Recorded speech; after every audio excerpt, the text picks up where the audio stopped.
Assalamualaikum warahmatullahi wabarakatuh. Bertemu lagi dengan saya, Linda Yani, pada Sekolah SMA Negeri 13 Garut sebagai guru mata pelajaran prakarya dan kewirausahaan. Pada kali ini saya akan memaparkan materi mengenai laporan kegiatan usaha makanan awetan bahan pangan nabati pada kelas 10.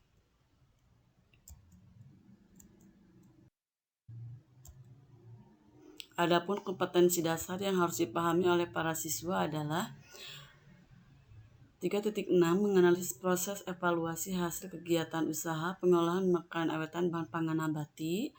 4.6 mengevaluasi hasil kegiatan usaha pengolahan makanan awetan bahan pangan nabati. Adapun tujuan pembelajaran pada materi kali ini yaitu yang pertama, bahwa setelah kegiatan pembelajaran ini diharapkan siswa dapat memahami komponen evaluasi hasil usaha. Yang kedua, siswa dapat menjelaskan permasalahan usaha dan solusinya. Yang ketiga, siswa dapat memahami langkah pengembangan usaha pengolahan makanan awetan bahan pangan nabati. Yang keempat, siswa dapat mengevaluasi hasil usaha yang telah dilakukan. Yang kelima, siswa dapat menganalisis dan menyimpulkan informasi atau data serta menghubungkan teori dan praktik evaluasi yang dilakukan. Tujuan yang keenam adalah siswa dapat menyajikan hasil analisis dan simpulan tentang laporan hasil evaluasi dalam berbagai bentuk media, baik secara lisan maupun tulisan. Adapun peta konsep pada materi laporan evaluasi hasil kegiatan usaha yang pertama adalah mengenai komponen evaluasi hasil usaha. Yang kedua, permasalahan usaha dan solusinya. Yang ketiga adalah langkah pengembangan usaha pengolahan. Materi bagian A yaitu mengenai evaluasi hasil usaha. Di sini bisa dikatakan bahwa evaluasi usaha adalah suatu aktivitas untuk melakukan analisis kinerja suatu usaha bisnis. Evaluasi usaha, prinsip dasar utamanya adalah membandingkan rencana usaha yang telah dibuat sebelum kegiatan dimulai dengan apa yang telah dicapai pada akhir masa produksi. Suatu usaha dikatakan berhasil apabila dapat memenuhi kewajiban membayar bunga modal, alat-alat luar yang digunakan, upah tenaga kerja luar, serta sarana produksi yang lain dan termasuk kewajiban pada pihak ketiga. Yang selanjutnya adalah tujuan dari evaluasi usaha adalah untuk mengetahui sejauh mana tingkat keberhasilan pelaksanaan sebuah usaha, apakah usaha tersebut berjalan sesuai rencana dan akan memberikan hasil seperti yang diharapkan. Pelaksanaan evaluasi hasil usaha. Yang pertama dilakukan bahwa evaluasi usaha harus dilakukan secara terus-menerus dan berkesinambungan. Artinya evaluasi usaha dilakukan secara kontinus. Yang kedua, evaluasi berangkat dari kegiatan monitoring setiap proses dalam usaha yang dijalankan. Baik dari hasil monitoring itu dapat dibuat analisis kemajuan, kemunduran, dan pencapaian apa yang sudah dilaksanakan.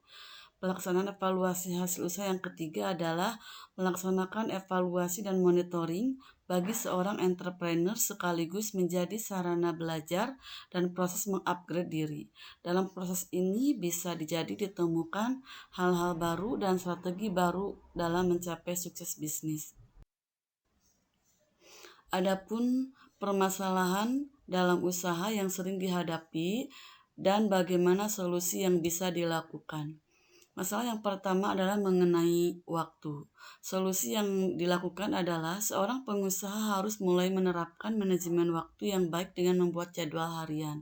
Yang kedua adalah bahwa pengusaha itu biasanya kurang percaya diri. Yang ketiga, tidak adanya dukungan keluarga. Solusi yang dilakukan adalah kita harus fokus dalam mengelola bisnis dengan baik, membuat keluarga akan melihat bahwa kita serius dalam menjalankan bisnis. Masalah yang keempat adalah selalu pindah bidang bisnis. Solusinya adalah kita harus fokus dan pikirkan strategi baru untuk mengembangkan bisnis. Permasalahan usaha yang kelima adalah terjadinya perang harga. Di sini kita sebagai seorang pengusaha, solusi yang bisa diambil adalah kita harus memberikan harga yang sesuai dengan kualitas produk yang kita jual dan memberikan pelayanan terbaik buat pelanggan. Masalah yang keenam adalah biasanya pengusaha belum bisa melakukan manajemen yang baik, sehingga permasalahan yang pertama adalah manajemen keuangan yang buruk.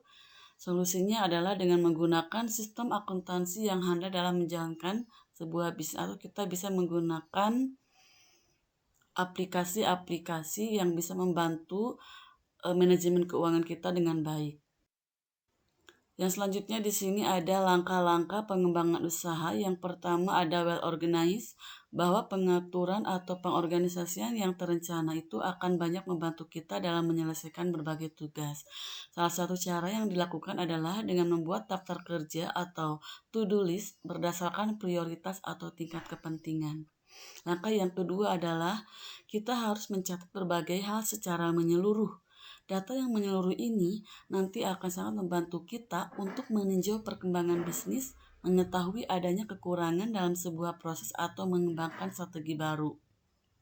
Langkah yang ketiga adalah menganalisa kompetitor bisnis. Dengan adanya kompetisi atau persaingan, maka ini akan mendorong pengusaha untuk terus melakukan inovasi atau membuat berbagai terobosan baru.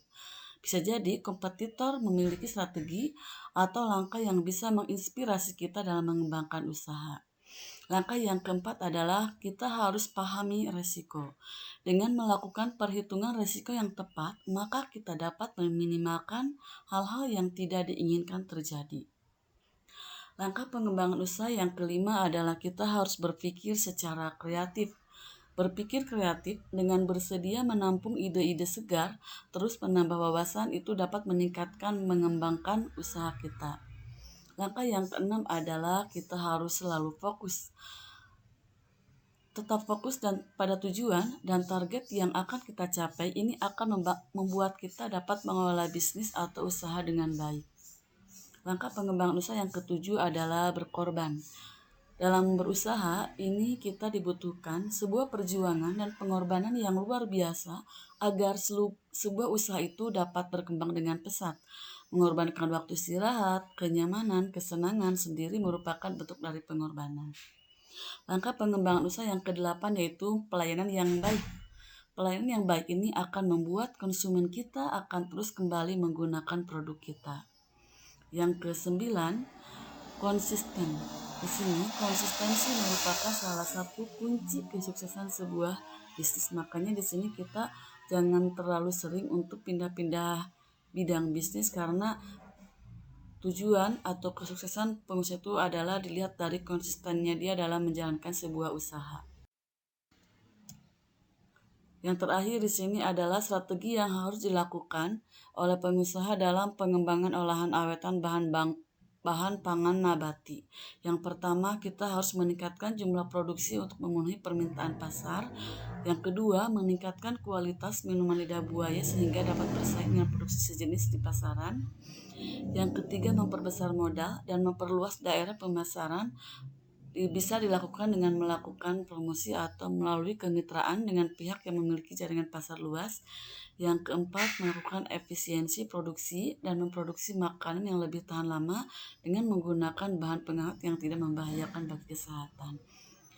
Demikian materi yang bisa saya sampaikan pada pertemuan kali ini. Terima kasih atas perhatiannya. Wabillahi taufiq wal hidayah. Wassalamualaikum warahmatullahi wabarakatuh.